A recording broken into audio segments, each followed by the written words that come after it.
We are back with a great new set. Star Wars The Dark Falcon. Are you excited, bud? Yeah. Oh, I am so excited. So it is time to get built in.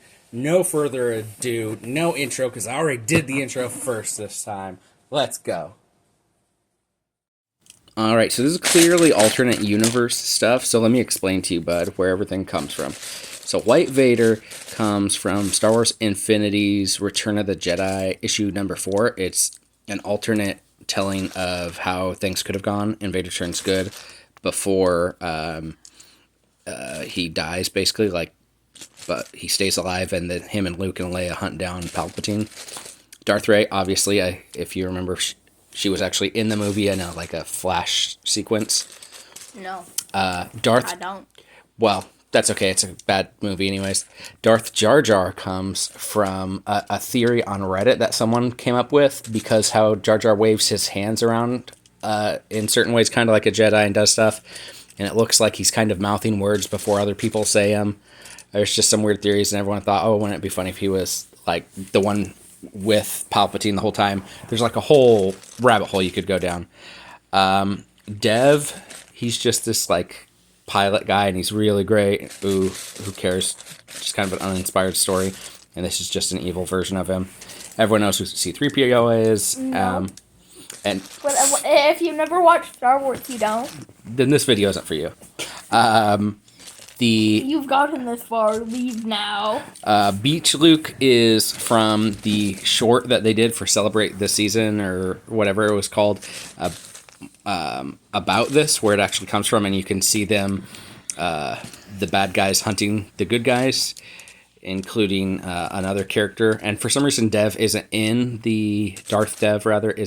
that Dark Falcon, a little short that Lego put out. So I'm that 2-minute video. Yeah, it's 2 minutes long, and he wasn't in it, so I don't know why he's in this set. But it also doesn't include Jedi Bob, and I think it's supposed to be like Dev's brother or something. I don't know. It's a stupid rehashed storyline. Anyways, that's where all the weird, insane alternate universe people come from. What alternate universe would you like to see? Quick. Fortnite version. Alternate universe Fortnite? Isn't that just Fortnite? Aren't they constantly doing alternate universe versions of their own characters? Oh, yeah. Well, then what else would you like to see? Alternate universe Hilda, where Hilda's a troll? Oh, wait, they did that. What else would you like to see? Alternate universe. I can't really think. I mean, some things are interesting, upside down thing. Stranger Things? Yeah. Where the Demogorgon is the good guy going about his day, and they invade. Okay, that would be actually pretty funny. No, do you want to know? I meant that's not what I meant. You know how you build the normal side and then the upside down side? Mm-hmm. You just build it the other way around. Well, you actually can with the upside down. If anyone knows what we're talking about, the Stranger Things set, you can build it either side first. Oh, looks like the video's almost done with the building part. Bye-bye. Alrighty, all finished. Let's take a look at these minifigs. We'll start off with Bounty Hunter C-3PO.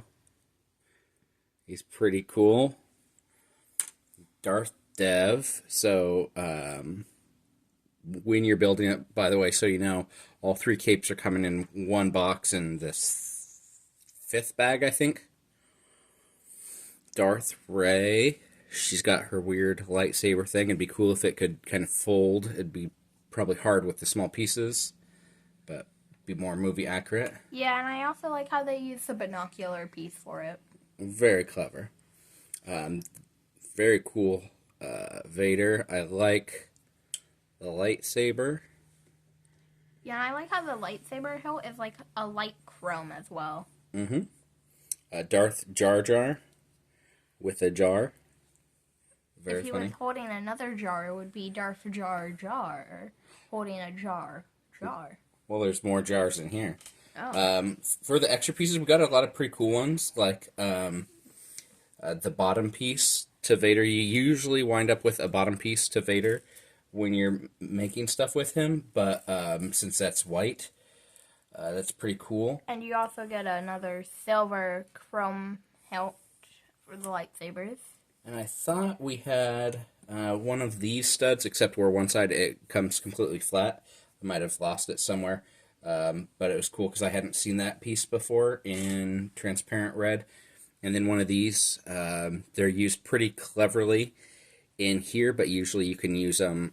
You get a lot of transparent ones in like CMFs or with different minifigures who can, like, their characters can shoot lightning or whatever. Let's check out the actual Falcon.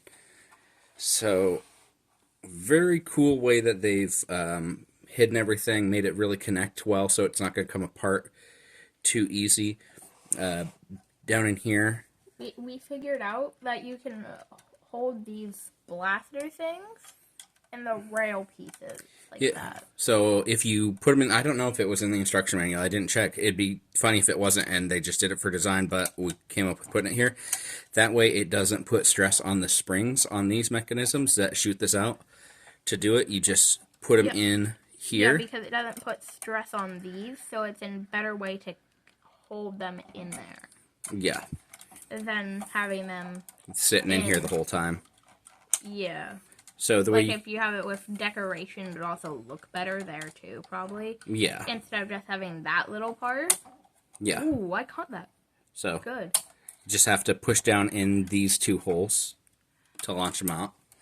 The cool things about this is kind of folds up two areas, and then this is how it would look if it was whole, because the this type of cruiser is supposed to actually have something here. If you watch the Solo movie, I think it's still there. It's like before the Millennium Falcon lost it. Put this right back real quick and put this in here real quick. Okay. So we don't have that piece loose. So the way that these go on, if you watch the full build video that will come out on Friday, they use a pin. So imagine just a black one of the saber blades slides through two pieces, and it also has a clip-on piece, which is pretty cool. Except on this one just uses two clip pieces to this that's placed in there. Yeah, I think if we take this one up, you can see better. So it's got this. This is the clip, and then here's the hinge that it creates. Very cool. It has a couple beds for people, storage for another one of these blaster things, which I'm assuming are probably pretty easy to lose. It's got a screen here for Darth Jar Jar to look at. It's fairly detailed if you look at it. Yeah, which I don't understand. If in the manual it says he's the pilot, then why is a seat here for him? Why does he have a throne? Yeah, so this is his throne. It's kind of like the Emperor's throne, and it comes out of there. It slides in and out really easy. You have to kind of do it at an angle, though, because of the top. Unless you don't have the top on. Mm-hmm. The cockpit slides out. It's just held together by the front piece, and then these, and it's all it has is a joystick and one control panel. Only room for one really in there, especially with how big Jar Jar's ears are.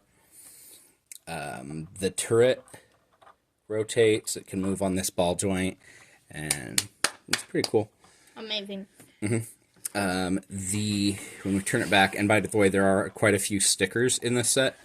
Not enough to be super irritating, but just enough to make you worry about it. This piece is on a hinge, so underneath there, and you can put the guys, the two Darth Dev and the Beach Luke, where's Beach Luke? Where is Beach Luke? So Beach Luke. He was under the Falcon. So he's got either his head with or without the glasses. I like the with the glasses. And actually, when you put him together, he's on one page and you turn it over and it's Darth Dev. And I was like, oh man, they printed the head wrong. Because I thought that the head for Darth Dev was the head that was supposed to go on here. I thought they had screwed it up. Oopsies. But anyway, so you put them back to back. So it's like in the movie, if anybody remembers the scene, where Luke and Han are firing at TIE fighters. And one is using this gunner seat and the other's using the bottom one. So they can slide in and out just for play. Yep, pretty good. Let's close that up and open it back up. So here's where it kind of loses its luster. It's because it's got, bring the light around. It's got a ramp that goes down, and that's like the only thing on that side. Besides these jars, there's 3 jars, and this container has a jar. It does? Wow. Yeah, I mean, there's not much to it. I think I'm starting to think that Jar Jar likes the jar. Mm-hmm. This little security area, it's supposed to be like a force field that you can keep the Darth Vader in. I do like what they did. It slides up. Oh, it slides up. Oh, that up forward, yeah. Okay, that's not very descriptive when you just say it slides out. Mm-hmm. So instead of having the space chess, the game Dejarik, they have what looks like kind of an Xbox controller, maybe a PlayStation body. I think that's supposed to be the cartridge for the game, and then it's like a fighting game. It looks like with the pieces, and they're on the board. That's not an Xbox controller. That's generic controller too. Yeah, but this is where the set kind of falls apart, because there's nothing really in there, even play feature-wise. I mean, over here, you've at least got some seats and some little decoration. Can move a bit. But, like, there's no... and the seats, too, are, like... I'm going to take this one out to fix it, and also to show that it's literally just this hinge piece, and then they're held on with this back piece. So it's not very, it doesn't feel very secure to me. But that's kind of where it falls apart. What's that right there? This is the hyperdrive. So, I mean, it's decorative, it's nice, but when you close it up, when you have it like this, I mean, it's got lots of detail. They replaced the blue with red for back here. There really should be a third one of these, I think, though. They just went with 2. There's room where they could do it, but they didn't. They're like, no, we're good. It uses these 4 feet, and then it's got another ball joint for the bottom turret. But all in all, I don't know. Well, let me hear your rating first, bud. I name it... I don't name it. I rank it reskin out of 10. Reskin out of 10. Okay. So normally I rank things pretty high, but because of the fact that this set, highly anticipated, Darth Jar Jar, I mean, and for 180, our piece count price usually is 10 cents per piece is what we try to stick to, kind of. I know some people are like, don't stick to piece count price, but whatever. I'm going to have to give it a 7 out of 10. It's got some good ideas with these hinges so that they stay on there better, but at the same time it falls flat, and there's like a whole quarter of the ship.